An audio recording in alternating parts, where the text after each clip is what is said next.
Today on the channel from WWE Monday Night Wars Series 12, we got Lord Steven Regal. And the spirit of Ultimate Warrior will run forever!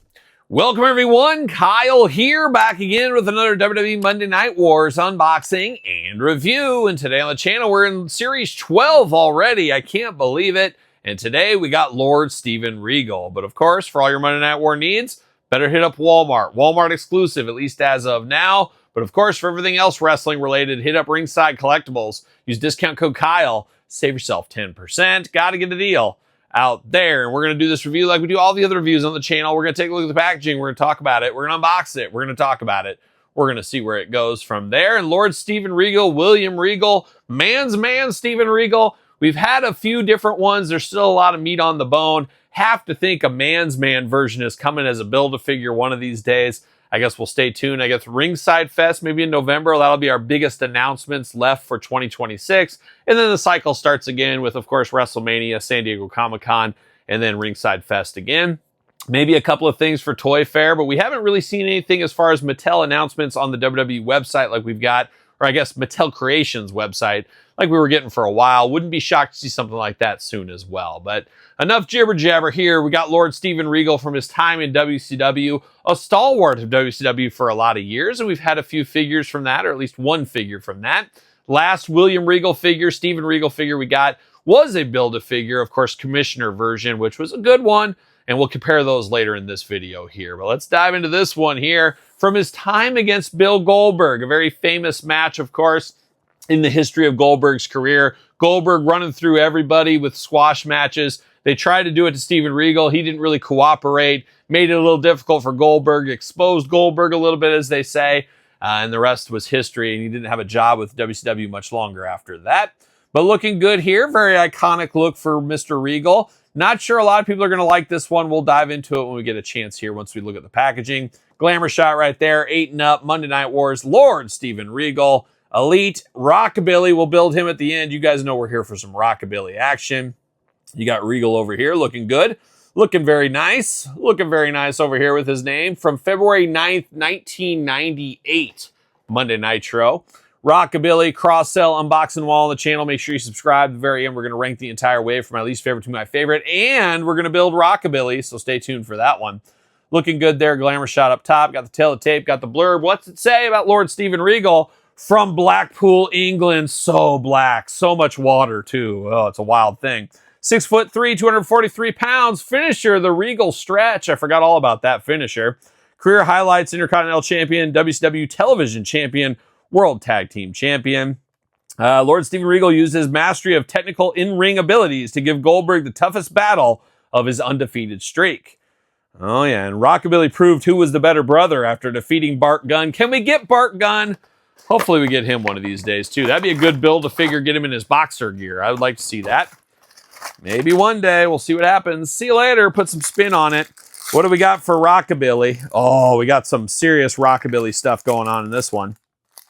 I'm kind of, I don't know if I'm surprised or not. I think it's cool that we're getting Rockabilly either way. See you later. Goodbye. But I'm actually shocked we didn't get him as a standalone figure. I think there's enough meat on the bone there, but either way, I'm fine getting it either way. But we got the Rockabilly jacket here. We'll add that to the pile. Get some splayed out hands, some gripping hams, some arms. We're ready to go. Rockabilly coming soon to the channel, of course. But there he is, Mr. Steven Regal, looking very prim and proper. Got one hand behind his back. We know what he's up to there. Watch out for the brass knucks, as they always say. And old Steve Regal, William Regal, to this day, working for the WWE, had a short stint in AEW years ago, which was really cool. I liked him a lot.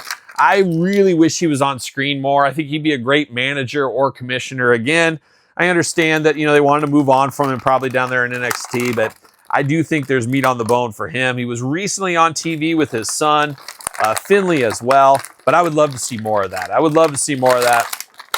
We'll see what happens, I guess. We'll stay tuned. We'll stay tuned. See you later. Goodbye. All right, let's get down to business here with Mr. Regal. Not a lot of extras with this one. I'm kind of seeing a theme here a little bit. We got 2 gripping hands out of the package, 2 Fist of Fury out of the package. Exact same as Bill Goldberg. Coincidence or conspiracy? I'm not sure, Todd McFarlane. But we're diving into old Mr. Regal here.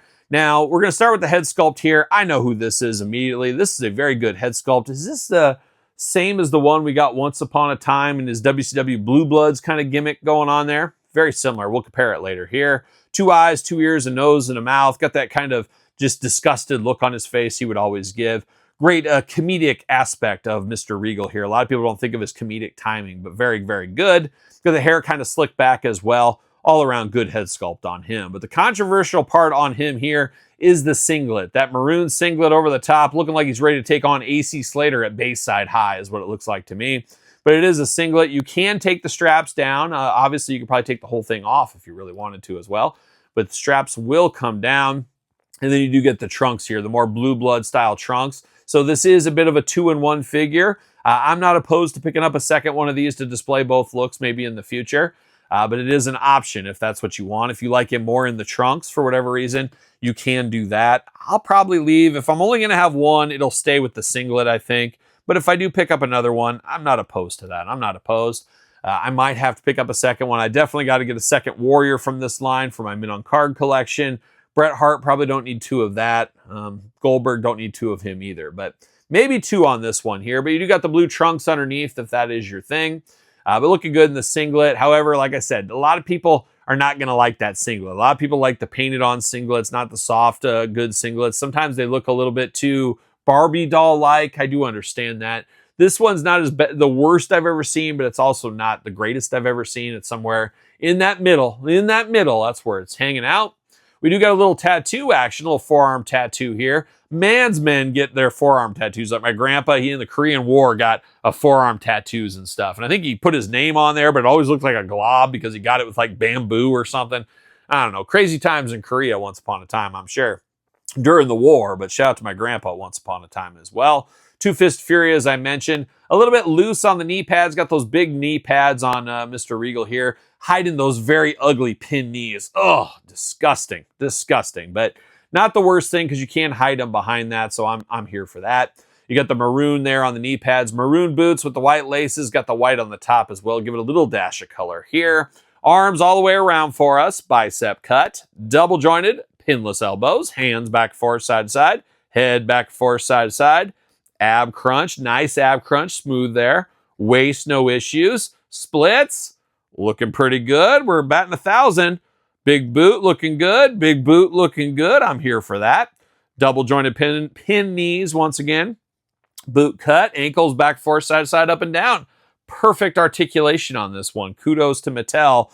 We always got to call it out. And every once in a while we got some issues as we've seen over the last couple of years with this one. Smooth as butter. Your mileage may vary, but no issues for me with the articulation on this one. And he does hopefully fit on a Mattel ringside collectible WWE stand. What do you know? Going to fit on that stand right there. Mr. Lord Steven Regal, William Regal, I guess Steven at this time here. A good one. I'm definitely hoping for more William Regal figures in the future. Need to get the man's man with the hard hat and the sledgehammer. They got the Triple H sledgehammer. They can get that to us. Get us the hard hat. Get that one. Get the little vest over the top, a little denim. Ooh, we'll be batting 1,000 if that does happen. But this one, not a bad piece of business. The last one we got here was the commissioner version. One cool thing you could do, boy, that height difference, my goodness. But, you know, they shrink in their age, of course. You could maybe swap these heads if you really wanted to. I always like the damaged looking head here. Had to use that on the Build-A-Figure. But you got some options. And then we do got the one from Once Upon a Time. Is this the same head? Nope, it's different. Different head. I'm here for that too. So we got this one. I'm shocked we haven't seen this in like from the vault. I wouldn't be shocked if we see that in the future. Or maybe a re-release with the upgraded heads and stuff. Maybe upgraded articulation. See that as a Legends release in the future. I could see that as a possibility. But bring on all the Steven William Regals. I'd buy every single one, whatever they had. A fabulous performer of the 90s. Very overlooked a lot of the times. But if you were a kid watching WCW Saturday Night, you saw him with Bobby Eaton. You saw him with Triple H. You saw him with Bill Dundee. Can we get Bill Dundee? Sir William, I believe, was who he was. A lot of meat on the bone here. We'll see what happens in the future. I'd take an Ultimate. You're right, Todd McFarlane. We'll see what happens with William Regal, Steven Regal, Man's Man Regal, and all points in between here sooner rather than later. But what's your thoughts on this one? Pick up, pass, long game, no game? Would you display him with the top on or the singlet on or singlet off? Let me know in the comments down below. You made it this far. Don't forget to like the video. Don't forget to subscribe to the channels. Of course, multiple channels to subscribe to here. I got 2 YouTube channels with content every single day. Check it out if you haven't already. Check out Patreon. Check out YouTube channel memberships. Your best way to support the channel and all the content it brings. Sir Paul64 on the X, _Kyle_Peterson on Threads, Instagram, TikTok, and The Kyle Peterson Show at gmail.com, which is the name of my podcast, The Kyle Peterson Show. Available every Tuesday where podcasts are found with videocast on YouTube. So for Lord Steven Regal, I'm Kyle. See you guys all real soon. Are we gonna dance or are we gonna play? Without me here, this place is screwed. Y'all